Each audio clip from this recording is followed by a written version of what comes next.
Hello, my name is Ronan O'Hare, and this is my key principle resource for the combined movement question that we did earlier in the lab.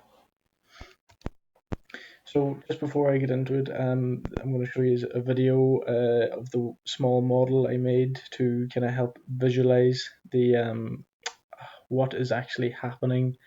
as we go along the question and how we actually get to the points along the curve.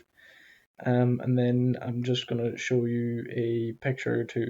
that will kind of justify, or not justify, but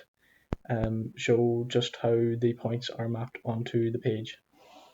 So I'm going to play this video.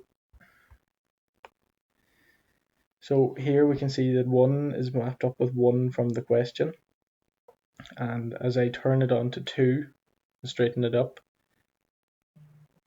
then you can see that the point 2 on the thing sticking out maps up,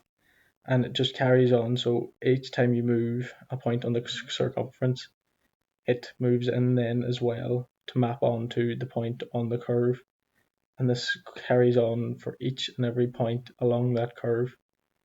I stop after 5 because it gets awkward to see through the model that I have made, but as I will show you now in a second, I skip on to the end just to kind of give you a visualization that no matter what point it is, so as I'm on point 11 here,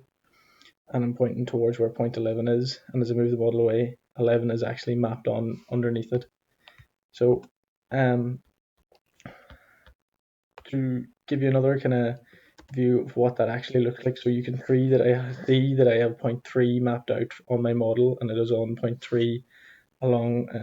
if you can see my mouse, it is mapped along point 3 along the ground line, and you can see that now it's hard to get a grip of it from the camera angle, but that center line, as it rotates, stays above the center line here. So you can see 3 is mapped onto 3, and then in the next slide you can see that when I hover over the point 3 on the trammel of sorts, that it is actually mapped on. So that was the same for every single point, no matter where you go,